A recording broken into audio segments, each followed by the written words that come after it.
I'm really excited that Lindsey Daugherty of Sage is joining us as one of our brand new content creators for Senior Living Foresight. She's going to be telling amazing stories. We're really excited about this. But Lindsey, why don't we start by just talking a little bit about who you are and who Sage is? Yeah, sure. So I'm Lindsey Daugherty. I'm head of community at Sage, but I'm a long-term senior living fan, and I grew up in senior living. So I started as a child volunteering, and then went into caregiving, nursing, and just kind of worked my way through the whole continuum of senior support, whether that was in an executive director role, a marketing role, a nursing role. In my last role before I did leave the senior living operation sector was a VP of Ops, but I joined Sage just a few years ago. I was a consultant first, but really loved what they were doing. And I finally felt like a company was building something for the industry with the industry, and was just super excited to make a difference and impact throughout the entire industry versus like one enterprise or one company, and just be a support to those peers that I've loved through the years. And I'm just really excited to make a difference. Cool. And talk to me a little bit about what it is exactly that Sage does. Yeah, sure. So Sage, the easiest way to go about it and start the introduction to what Sage is that we are at the core, a nurse call system. So life safety, bringing you reliability, but it's not your average nurse call. So it's not just an antiquated system. It's not just a push button. It's actually a user-friendly like cell phone with a Sage app on it that allows a caregiver to not only answer calls, but understand really what's going on in their workflow, who's on shift. They can communicate, they can see insights and activity of that resident. So it's really a lot more than nurse call. It's also a communication tool. It's a reward system where you can be seen for all the work that you've been done. And it's really helping us right-size care and really understand what's going on the floor so that we can support our teams the best that we can without guessing. I love that so much. So tell me a little bit about your passion for changing the world of senior living and what your vision is for that. Yeah, so I've been passionate about changing this world for several years, even at the perspective of a caregiver, working the floor, long hours, having paper assignments, not really knowing what's going on with all of my residents and patients at the time. I started out in skilled nursing. It just felt like maybe I didn't have what I need to care for those that were on my assignment. And it made me feel really sick to my stomach if I had a resident that even may have fell. I didn't know if they were on Coumadin. I didn't know, their history. So I started to see gap and breakdown already in communication from that level. And so my passion started growing the higher that I went within the continuum. So it was a nurse, I saw some other gaps. As an operator, I saw more gaps. And it came down to communication. It came down to systems that were built for us for support. And we just were trying to do things with so much paper, right? And so much communication was lost. And the resident was lost in that. Unfortunately, even though people care and they try their best, they really have a hard time making sure that they are communicating everything that's happened with that resident, everything that's happened through their shift, because they're doing 1,000 things things are going to get forgotten. And those things could be major. And so my passion is, how do we equip those caring for those residents to give better care? How do we reassure families that their loved one is in a great care community? And then how do we support those operators to understand like really what's going on in the community? What support do they actually need? What kind of care are they actually delivering? Because I felt like that passion stems from like really creating models for senior living around reality, not just like the subjective information that we've been doing it on. And so that's where it stemmed, is like, how do I help all these people that I love so much and I've served for 27 years to really feel good about their day, about their job and the care they're delivering, and feel proud of that? Like, how do we do that? And so that is where all of my heart and energy drives from, is just really supporting those folks living up their life every day to care for others. I love that so much. So let's talk a little bit about the content that you're going to be creating. You called your show Heard in the Halls. What does that mean? Yeah, great. Great. So in senior living, there's so much going on down the hallways, right? Conversations, there's caregivers talking about what their assignments look like. There's nurses, there's physicians, there's third fees. There's so much going on in these halls, the executive directors, your regional teams, your C-suite, your investors. Everybody's walking down these hallways looking at different things in the community, different things that matter to them. So the content is going to be based around different perspectives that happen in the hallway from a realistic point of view, where you can see, just give an example. You have a caregiver that's walking in the hallway talking about Betty, and she's talking about Betty's care, right? Then you have a nurse walking down the hallway talking about Betty, but she's not talking about the hands-on care. She might be talking about her medication plan. And then you have an executive director walking down the hallway talking about this resident's rate. I mean, on and on. There's different perspectives down the same hallway about the same person, and they aren't connected. So it's going to be a view of a certain subject that's important to senior living that has perspectives from everyone involved. So this is really fascinating to me. So as I think you know, my stepfather is 93. He's got dementia, Alzheimer's. He's in a small care home, 6 beds. And just before we got on this, I got a message from, he's also on hospice. I got a message from the hospice nurse that there's some stuff going on with him that needs some testing. And and it's really, really hard, right? Because I hear from different nurses all the time. I hear from different people at the community, and it's really small. So I know all the staff in the community because there are only 6 or 8 people who work there, who cycle through. But everybody's got their own agenda, their own thing. And how do you actually bring all that stuff together to be able to create what's best for residents? Yeah, you put them all at the same table, right? That's exactly what's going on. Everyone's kind of telling the story from their perspective versus collaboration, right? Because everyone's in their own lane. There's always a lot of complaints about that in senior living, and no one really explains it. They're like, everyone operates in silos, but they're thinking, how do you operate in silos if you are taking care of the same human? It's because they all have different goals, like you said, different agendas, different things that they're trying to achieve. And they're never really sitting at the same table talking about those things. And so we want to be, we're talking about the hall, but we also want that hallway to become this round table of different perspectives of collaboration. So we can start poking the bear a little bit. Like, senior living is not one way. It's not one situation. It's not the same story. There's a story from every perspective. And how do we take the best from all those perspectives and create the best outcomes? Now, I like that, because the question is I've got pieces over here and pieces over here and pieces down there. And the other thing we haven't even really talked about that's a big part of this are the role I play with my stepfather, and that's the family member, right? And so I don't know that we ever really get everybody at the table at the same time. And that's a huge, huge problem. I mean, and this is true in medical care. It's not just in senior living, right? You've got doctors doing this and that and the other thing, and you might have dentists, and you've got physical therapists and all this stuff. And it's really, really tough. So your goal is to go out and just start listening to stories, right?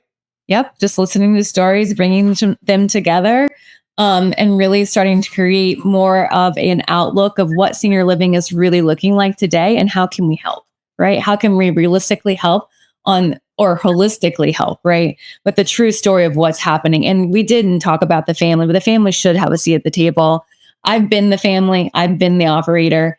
And it is very, very frustrating from the outside looking in when you see all these moving pieces, and not to even not give credit, is family hears some of those conversations all the way. And it's very alarming because they don't hear them in full context. Now, just imagine that's how all communication to family is. It's not in full context. It's like, oh, mom fell. Oh, mom missed her medication. Oh, mom has a doctor's appointment. These are just like points in time. It's not the full story. And so I would love to organically see how this unfolds as we start to get these different perspectives. How can we help that family? How can we connect that family into this process to really create something cohesive, which is, I don't think has really been done successfully, like you pointed out, not just in senior living, but in medical care in general. But senior living to me is what I'm most passionate about, because it is that senior that is the foundation of our family. And they mean so much historically, but also what we can learn from them and how we can care for them to have the best life. They deserve that. And I think they deserve folks to talk about it in collaboration versus silos. So much of what I'm hearing in all of this is more transparency, which I really like. So a few days ago, I went to visit my stepfather, walked in the door, and maybe 3 minutes before I walked into the community, they went into his room and found that he had fallen. And he was fine. And we talked about what to do. We got in touch with the nurse. We checked him over, and we decided that he didn't need to go to the hospital or anything. And I was a big part of that decision. But as I was leaving, one of the house manager came up to me and she said, "I'm so sorry." And I felt terrible about that because she had nothing to be so sorry about. Yeah. The only way we can prevent falls is if we tie people down, and we're not going to do that. I don't want that done. And yet I think, you've got all this other stuff. You've got attorneys that you worry about and licensing and regulations. It's really, really complex, right? It's very complex. And I didn't add like Sage is a core like nurse call, but we do have Sage Detect. So when you mention fall, it's the reason that it was even created is to think about the transparency families are wanting and that team members are wanting because they felt guilty. They didn't know what exactly happened, right? Dad, stepdad on floor, found on floor. What happened behind that? How did they know even how to address the interventions? Was it his shoe? Was it the way his chair was sit?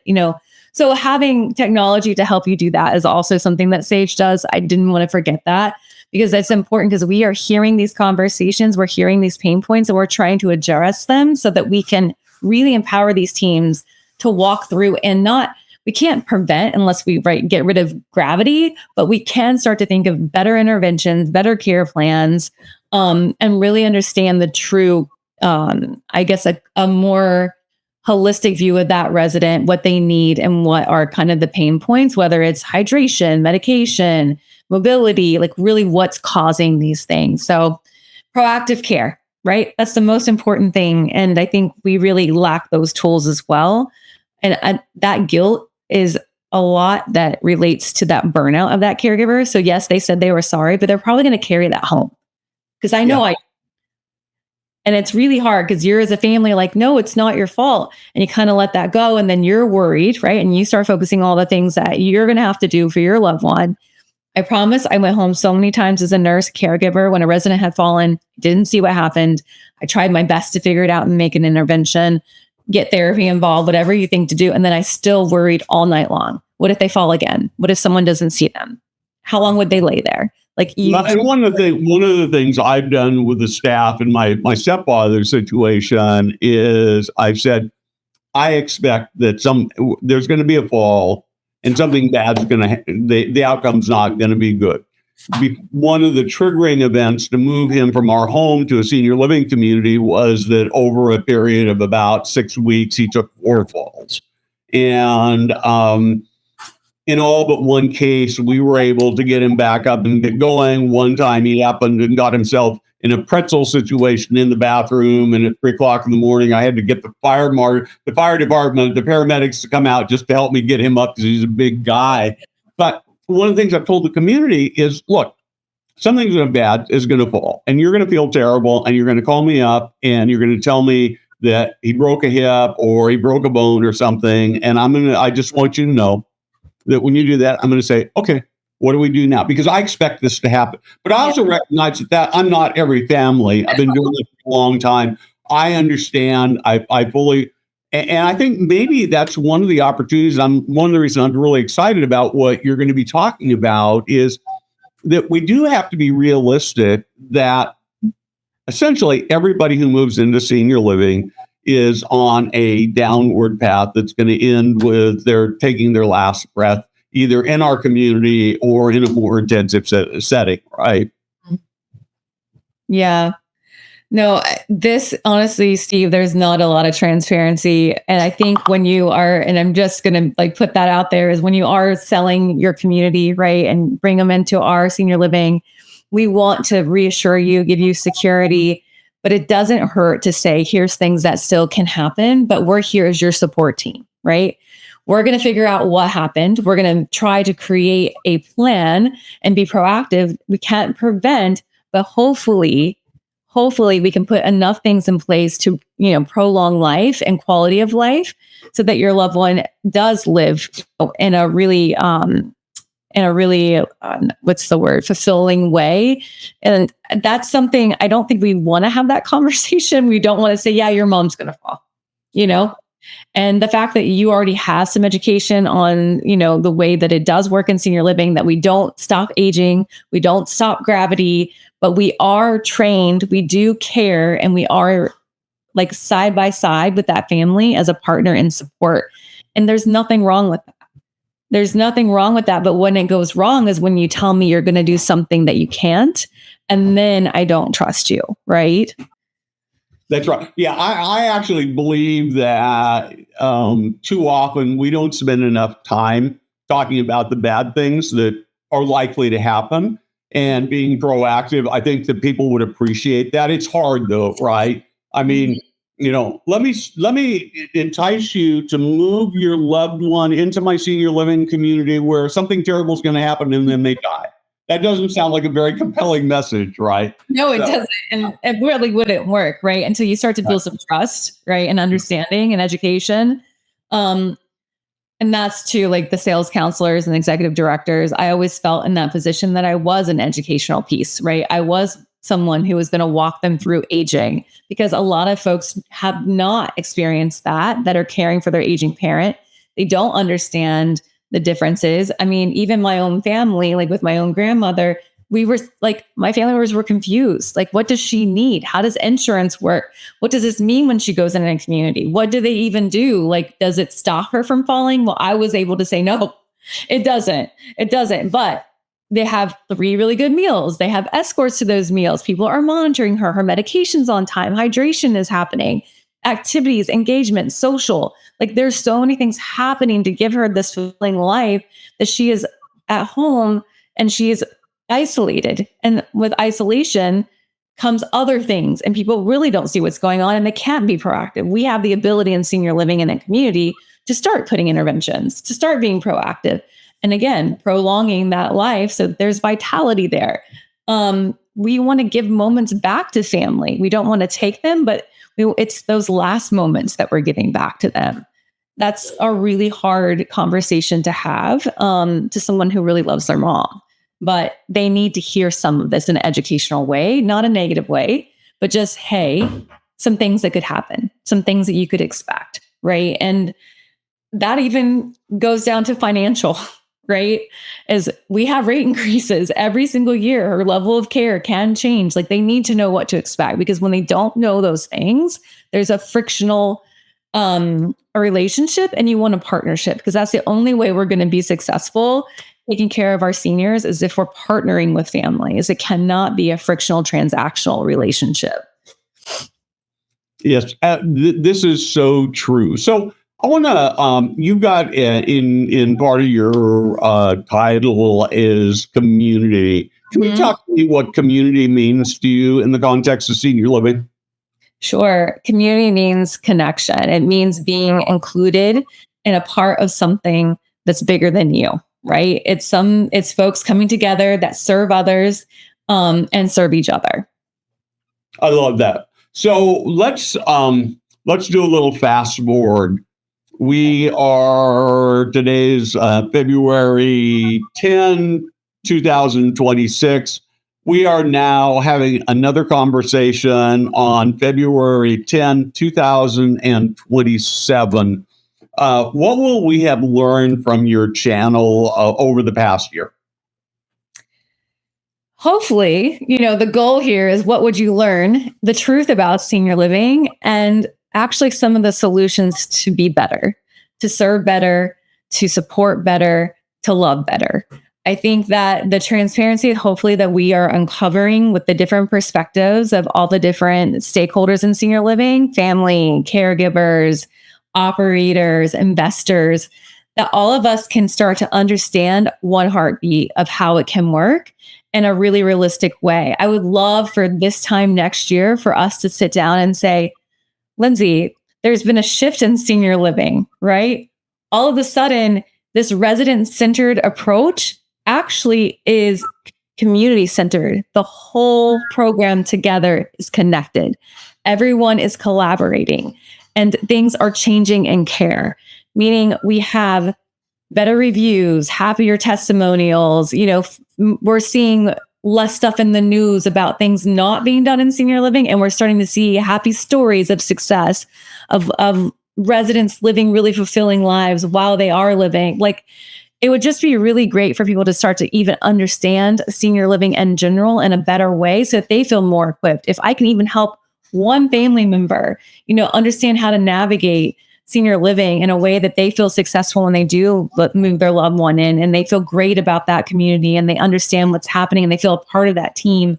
That's amazing. Just changing the vibe in general would be a great influence for people to really start to see senior living as not kind of like what would be a stigma word, but like an actual really great place for your loved one to be and for you to be a part of as a family member as well. And for you as an investor to feel really great about what you're investing in because you actually are changing lives, not just real estate. That would be just the whole view change and shift to maybe a different viewpoint would be fantastic. Imagine that a year from now, every time we walk up to somebody who works in senior living and say, "What do you do?" Mm-hmm. And they go, "Oh, I transform lives." Yeah. I got chills when you said that. What's that? I got chills when you said that. Because they do. And I think changing the language is important. So that's just something I didn't even point out, but just changing the language around the way we talk about senior living. If a caregiver says, "I transform lives," or it would feel so much more impactful, right? Their role, it already is, but sometimes there's not like enough credit behind that. There's not enough way for them to communicate what they're doing and the impact they're making unless we help them do that. Lindsey, great conversation. I am so excited, almost giddy to have you telling these stories and helping to educate those of us who are working in the industry, because I think so often we get so embedded in the nitty gritty, and what you're going to give us is the ability to sort of step back and almost like watch a video of ourselves, and that will transform how we do our jobs every day. So this is really exciting. This has been a great conversation, and I could hardly wait until you start delivering content, talking to other people besides me. Yeah, thank you so much. I'm so excited. And yes, transforming senior living into something better would be just the best close to my career, honestly, with 27 years, just to give back. I'm very excited to really be transparent and move senior living to the next level. So thank you so much.